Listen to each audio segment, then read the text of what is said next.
Assalamualaikum warahmatullahi wabarakatuh. Selamat malam dan salam sejahtera untuk kita semua. Merdeka!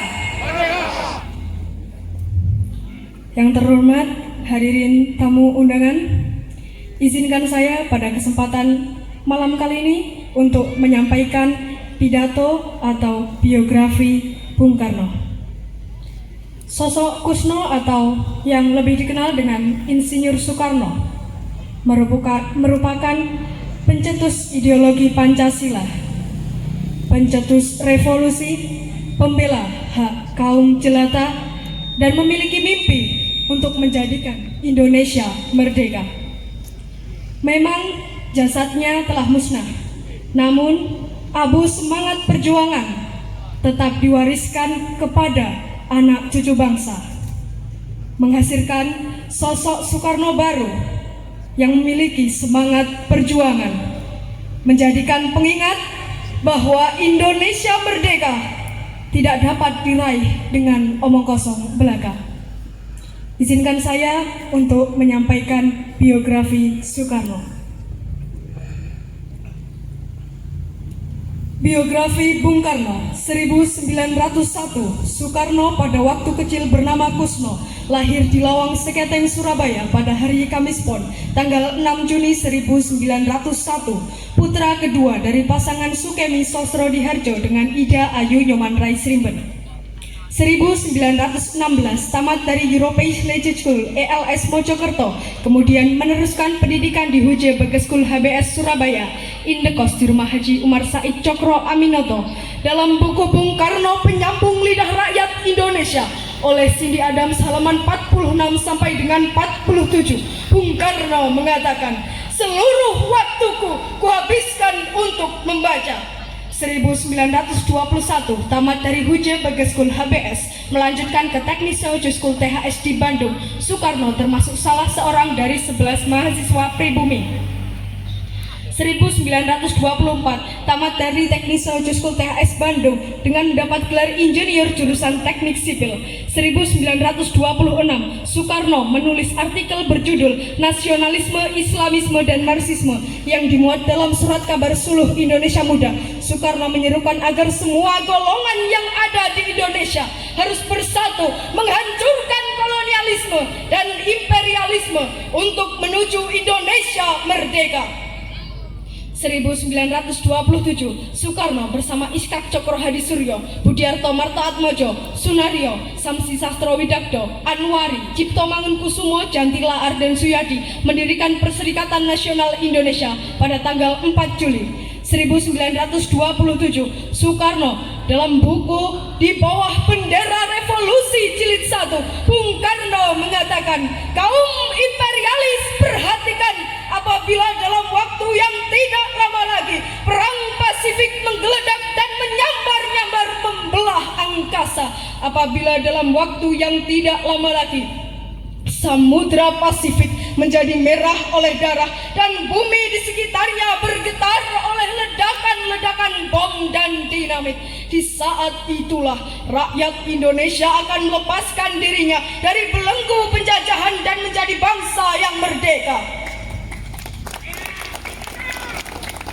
Setelah malam hari berpidato, Soekarno bersama beberapa tokoh PNI ditangkap dan ditahan di penjara Mergangsan Yogyakarta, kemudian dipindahkan ke penjara Banseu Bandung. 1930 Soekarno di hadapan pengadilan kolonial menyampaikan pidato pembelaan yang terkenal dengan Indonesia menggugat, kemudian divonis 4 tahun dan dijebloskan ke penjara Sukamiskin. 1931 Soekarno dibebaskan dari penjara Sukamiskin pada tanggal 31 Desember dengan syarat tidak boleh melakukan kegiatan politik lagi. Namun Soekarno tetap melanjutkan perjuangannya untuk membela bangsanya. Seorang pemimpin tidak berubah karena hukuman. Aku masuk penjara untuk memperjuangkan kemerdekaan dan aku meninggalkannya dengan tujuan yang sama. 1932 Soekarno bergabung ke Partai Indonesia Partindo untuk tetap melanjutkan perjuangan politik. 1933, Soekarno menyusun risalah Mencapai Indonesia Merdeka (MIM) yang memaparkan strategi perjuangan untuk mencapai Indonesia Merdeka. 1933, Soekarno ditangkap kembali oleh komisaris polisi Belanda di depan rumah Muhammad Husni Tamrin di Jakarta. Usai mengadakan pertemuan dengan para pimpinan partai, ditahan kembali di penjara Sukamiskin. 1934, Soekarno dibuang ke Ende Flores tanggal 7 Februari tanpa diadili karena membangkang terhadap pemerintah kolonial. Soekarno aktif dalam kegiatan Muhammadiyah sebagai pengajar dan membentuk kelompok sandiwara Monte Carlo. 1938, Soekarno dan para keluarga dan Riwo dipindahkan ke Bengkulu dan Soekarno aktif dalam kegiatan Muhammadiyah sebagai pengajar.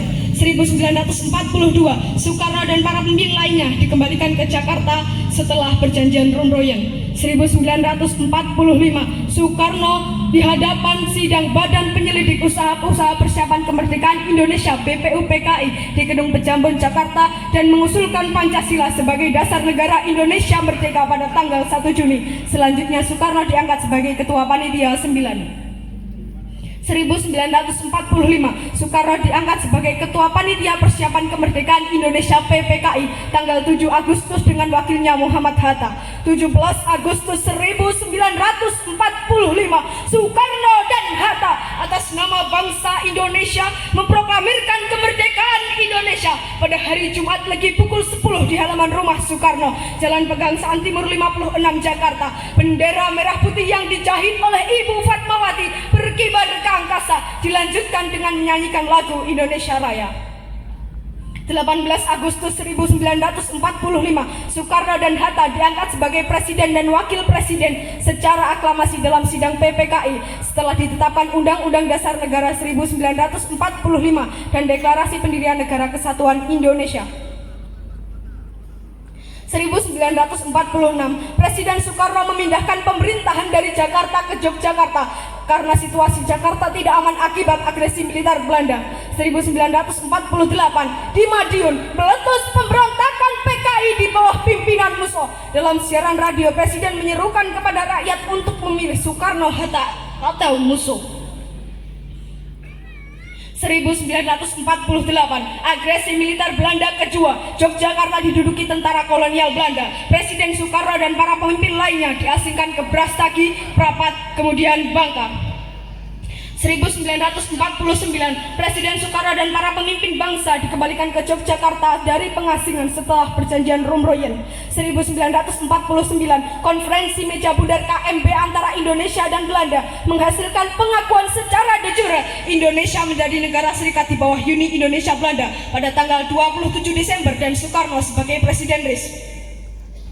1950, Presiden Soekarno kembali ke Jakarta, negara RIS dibubarkan dan kembali menjadi Negara Kesatuan Republik Indonesia. 1955, Presiden Soekarno berpidato di Konferensi Islam Asia Afrika I dengan judul Lahirkanlah Asia Baru dan Afrika Baru. Konferensi Asia Afrika mengakibatkan merdekanya negara-negara Asia dan Afrika. 1959, Presiden Soekarno membuka Game of the New Emerging Force Ganevo di Jakarta. 1959, Presiden Soekarno mengeluarkan Dekret Presiden 1. Pembubaran Konstituante. 2. UUD 1945 berlaku lagi dan tidak berlakunya UUD 1950. 3. Pembentukan MPRS yang terdiri atas anggota-anggota DPRS, utusan-utusan dari golongan-golongan dan daerah-daerah, serta pembentukan DPAS. 1962, dalam buku Warisi Api Sumpah Pemuda halaman 135 sampai 136, Presiden Soekarno pernah berkata, "Berilah saya 1000 orang tua, saya bersama mereka kiranya dapat memindahkan Gunung Semeru dari akarnya. Berikan saya 10 pemuda, niscaya akan kucabut Semeru dari akarnya." Presiden Soekarno mengomandokan surat perintah kepada Menteri atau Panglima Angkatan Darat Letnan Jenderal Soeharto yang lebih dikenal dengan istilah Super Semar yang berisi 1. Mengambil segala tindakan yang dianggap perlu untuk terjaminnya keamanan dan ketenangan serta kestabilan jalannya pemerintahan dan kewibawaan pimpinan Presiden atau Panglima tertinggi atau pemimpin besar revolusi Indonesia dan melaksanakan dengan pasti segala ajaran pemimpin besar revolusi. 3. Supaya melaporkan segala sesuatu yang bersangkut paut dalam tugas dan tanggung jawab seperti tersebut di atas. 21 Juni 1970, Soekarno wafat di RS Pusat Angkatan Darat Jakarta dan dimakamkan di Blitar pada tanggal 22 Juni 1970 berdasarkan surat keputusan Presiden nomor 44 tahun 1970. Bung Karno Putra Fajar oleh Solihin Salam. 23 Oktober 1986, Soekarno ditetapkan sebagai pahlawan proklamator berdasarkan Kepres nomor 81/TK/1986. 7 November 2012, Soekarno ditetapkan sebagai pahlawan nasional berdasarkan Kepres nomor 83/TK/2012. Presiden Soekarno mendapat 26 gelar doktor honoris causa, 7 dari perguruan tinggi di Indonesia dan 19 dari perguruan tinggi luar negeri pada tahun 1951 sampai dengan 1965. Di antaranya 30 Januari 1951, doktor honoris causa dalam ilmu hukum Filipina, Universitas Filipina. 19 September 1951, doktor honoris causa dalam ilmu hukum Yogyakarta, Indonesia, Universitas Gadjah Mada. Sekian biografi Bung Karno. Hanya bangsa yang berani mengambil nasib dalam tangan sendiri akan berdiri dengan kuatnya. Merdeka, merdeka, merdeka. Sekian, terima kasih.